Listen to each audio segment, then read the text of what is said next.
Jusqu'à l'éveil, je prends refuge en le Bouddha, le Dharma et la communauté suprême, la Sangha.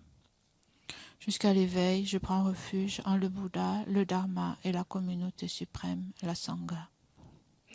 Jusqu'à l'éveil, je prends refuge en le Bouddha, le Dharma et la communauté suprême, la Sangha.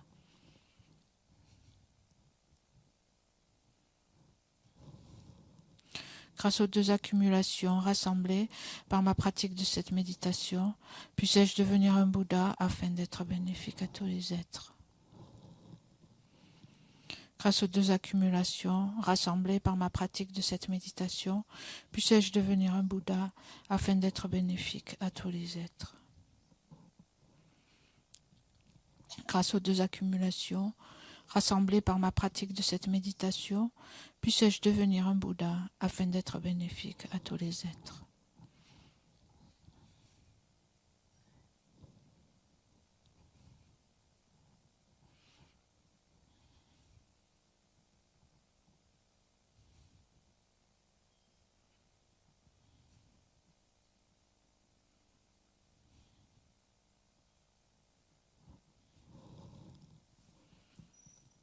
Avec respect, je me prosterne par le corps, la parole et l'esprit.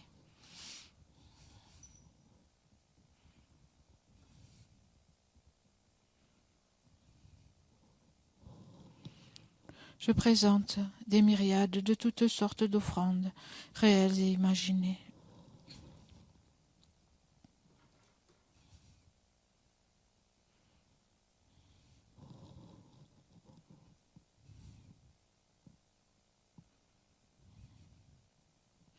Je confesse toutes les actions négatives accumulées depuis des temps sans commencement.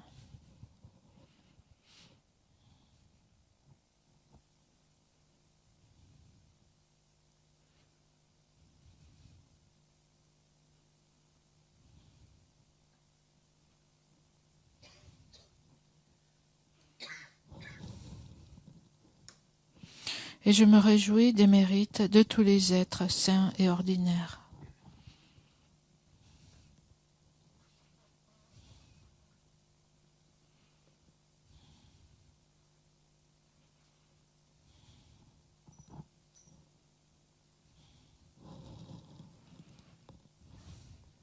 Ô maîtres et Bouddhas, demeurez, je vous prie, jusqu'à la fin du samsara et tournez la roue du dharma pour les êtres.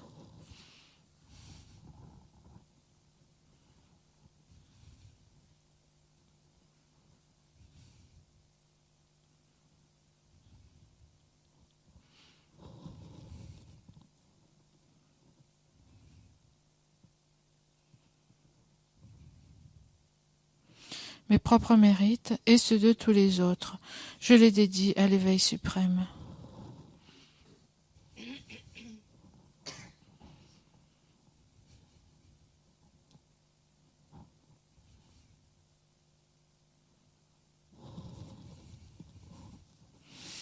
Cette terre, ointe d'encens, jonchée de fleurs, ornée du mont Méru, des 4 continents, du soleil et de la lune, je la visualise comme un champ de Bouddha et je l'offre. Puissent tous les êtres jouir de cette terre pure.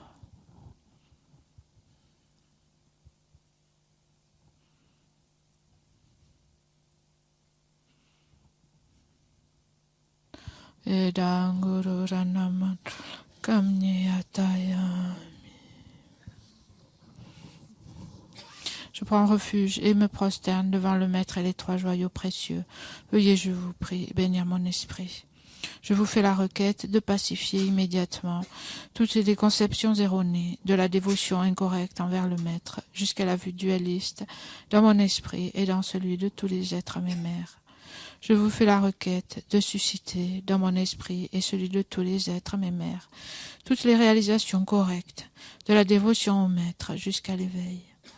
Je vous fais la requête de pacifier tous les obstacles intérieurs et extérieurs qui entravent le développement de l'intégralité de la voie graduée vers l'éveil, dans mon esprit et dans celui de tous les êtres mémères.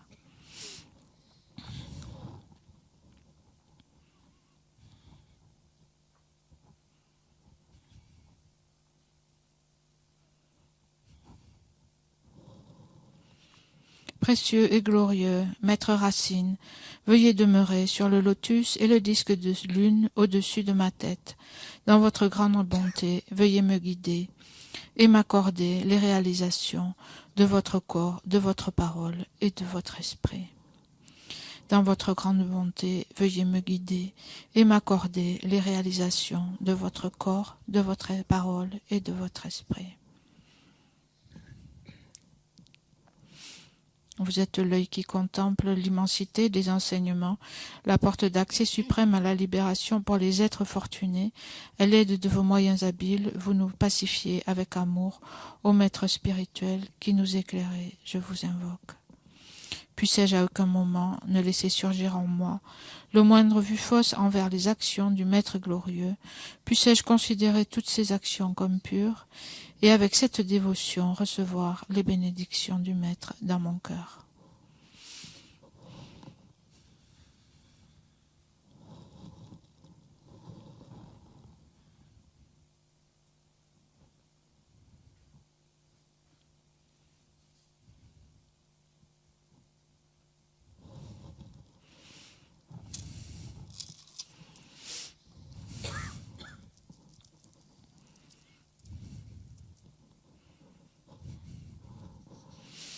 Donc, nous pouvons méditer, puisqu'en fait, l'enseignement, présentement, est sur une des deux méthodes pour développer la bodhicitta, qui est en fait l'égalisation et l'échange de soi-même avec les autres, et que nous avons parlé dans l'enseignement de l'égalisation, égaliser soi-même et les autres. Donc, nous pouvons faire juste ça pendant la méditation, s'il vous plaît.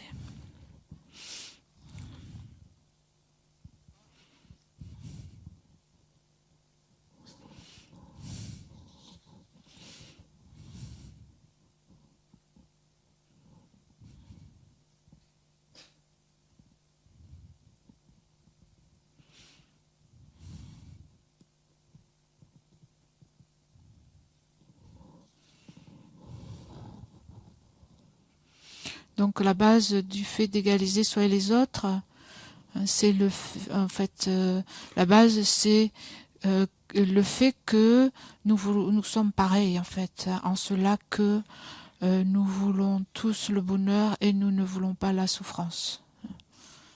Donc nous sommes, on peut dire, un seul corps. Nous faisons partie du même corps. Ce qui nous unit, c'est ça. Donc, dans l'enseignement plutôt, il y avait cette comparaison de Shantideva qui disait la main prend soin du pied. Elle dit pas moi je suis une main, toi t'es un pied, j'ai rien à voir avec toi. En fait, la main aide le pied parce qu'ils font partie du même corps. Et de la même façon, moi et l'ensemble des êtres, nous faisons un seul ensemble, un seul corps, on peut dire. Et ce qui nous unit, c'est ça, c'est le fait que nous sommes exactement pareils, en ce que nous voulons tous le bonheur et nous voulons tous éviter la souffrance. Éliminer la souffrance, même la plus petite souffrance. Donc prenons quelques instants pour réfléchir à cela.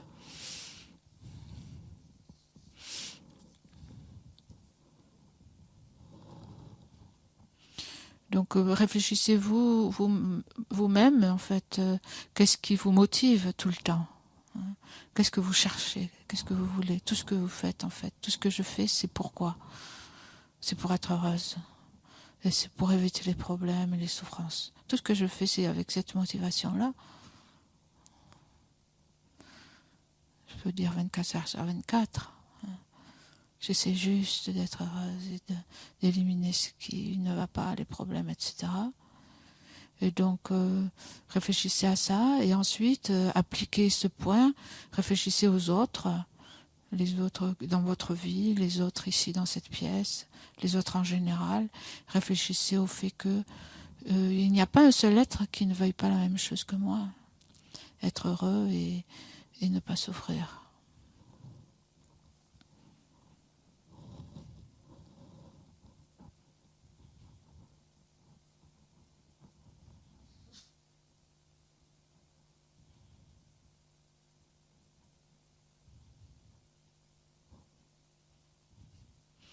Donc prenez un à un, une à une, différentes personnes, quelque chose de concret, et appliquez ça à chacune, cette pensée.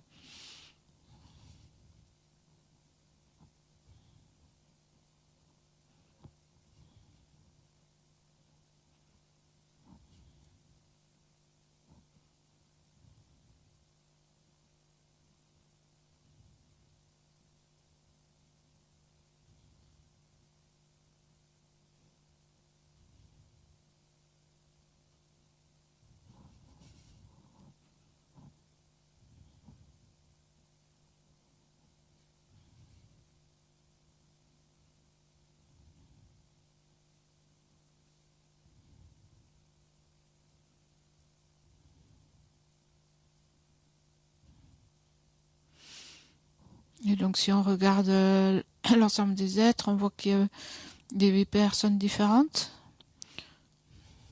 Donc cela s'applique aussi pas simplement aux êtres humains, mais si on regarde même rien que les êtres humains, on voit que les gens ont des habitudes différentes, ils ont des opinions différentes, ils s'habillent différemment, ils ont différents styles, ils ont des occupations différentes. On peut dire qu'ils sont de différents bords, mais en fait, tout ce qu'ils font, c'est juste pour être heureux, parce qu'ils pensent que c'est ça qui va les rendre heureux. Donc en cela, nous sommes tous égaux.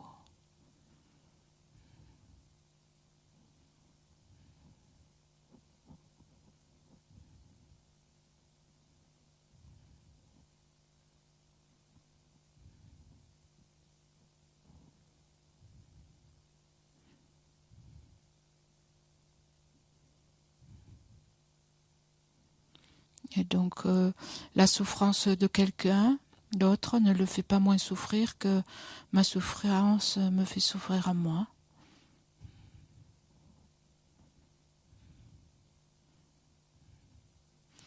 Par exemple, si je suis malade, si j'ai trop froid, si j'ai faim ou chaud, si j'ai faim, si on me dit quelque chose de déplaisant.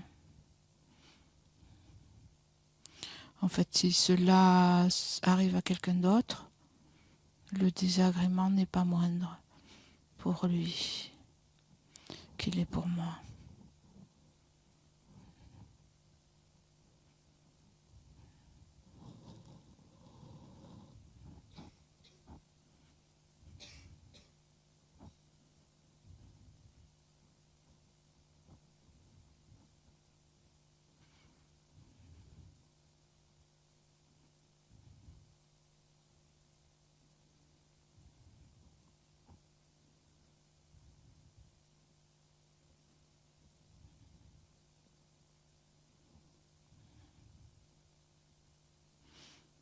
Et donc souvent, à cause de cette attitude de se chérir soi-même, je suis très sensible à tous ces désagréments pour moi-même, mais en fait, j'occulte complètement les désagréments ou les résultats, ou comment les autres peuvent se sentir par rapport aux mêmes désagréments.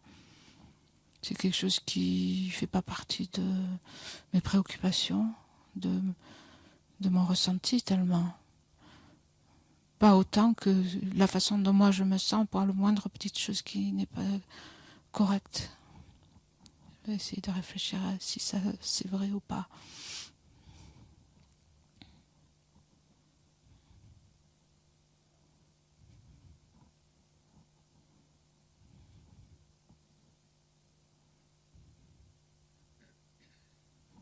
Donc cela vient du fait d'être centré sur soi.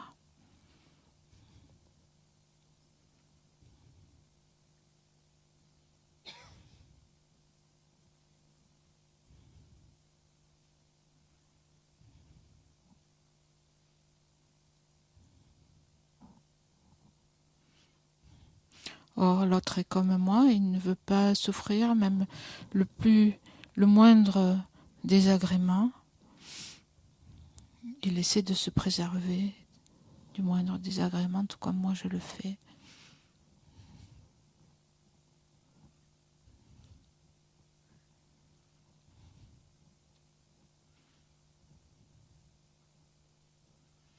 Et donc dans ce sentiment d'égalité des autres et de moi-même, comme voulant se préserver de toute souffrance et obtenir le bonheur. On peut aussi penser que nous avons tous droit au bonheur et droit à éliminer la souffrance, à ne pas souffrir. En fait, il n'y a aucune raison pour laquelle une personne aurait plus droit au bonheur qu'une autre. Essayez de réfléchir à ça.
Donc nous sommes égaux, moi et les autres, parce que nous voulons tous le bonheur et nous voulons ne pas souffrir.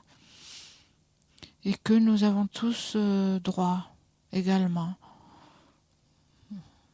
au bonheur et à être protégés de la souffrance.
Donc, il n'y a pas de différence entre soi et les autres.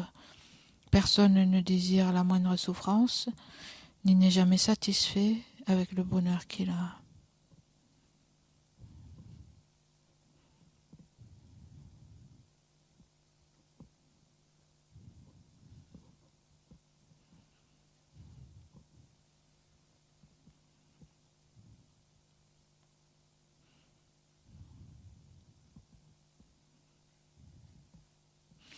Et donc si j'ai facilement la compassion pour les grandes souffrances d'autrui, je devrais aussi avoir la compassion pour les petites souffrances.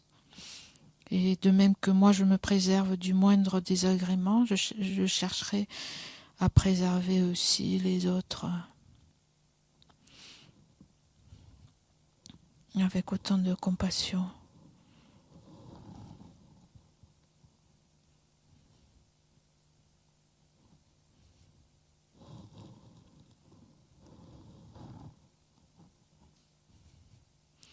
Et aussi donc chercher à élargir sa compassion en pensant que ce qui se passe chez nous Donc comme disait Geshe-la par exemple par rapport aux attentats, au terrorisme, aux catastrophes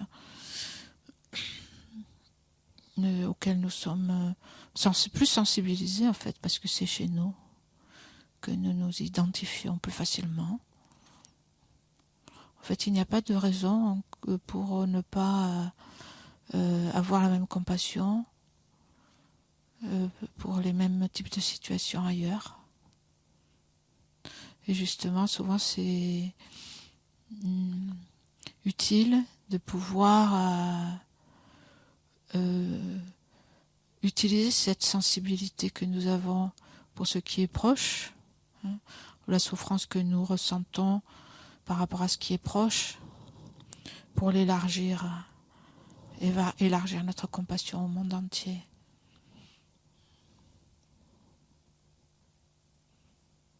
Parce qu'elle nous permet de mieux comprendre ce dont les autres font l'expérience.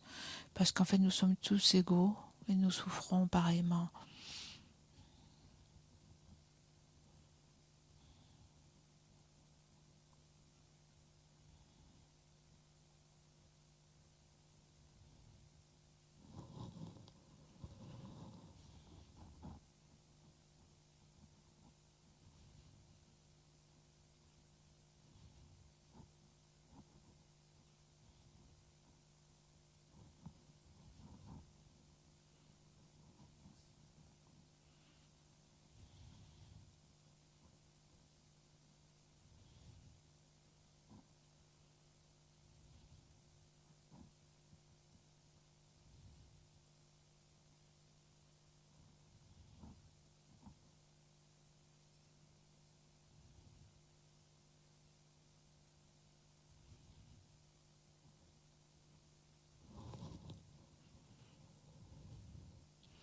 Donc nous dédions l'énergie positive de cette méditation pour qu'elle nous porte et nous inspire sur le chemin pour développer l'égalisation et l'échange de soi avec autrui.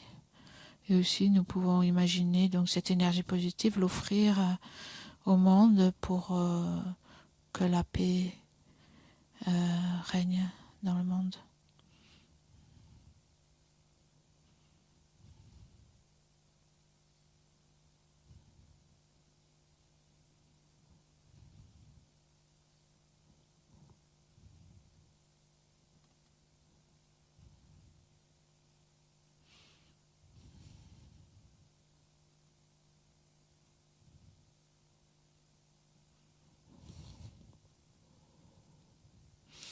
Et donc, avant d'aller passer à table, nous pouvons faire l'offrande de nourriture qui est à la page 207.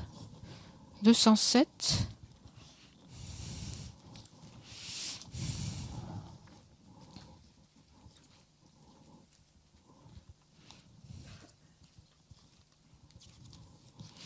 On peut faire juste ce qui est à la page des 107.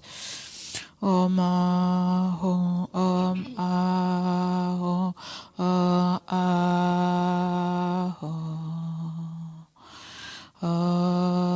Lama Sangye Lama Chöte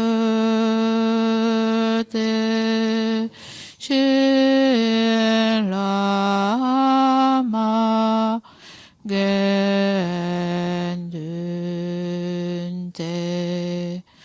Kungi Jebolama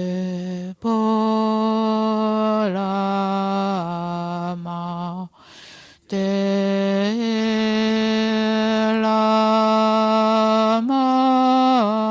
Namla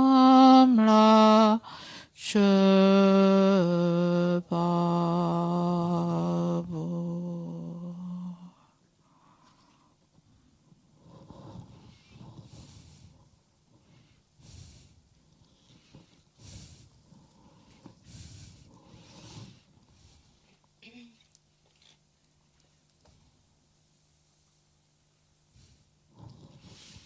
Merci. Bon appétit.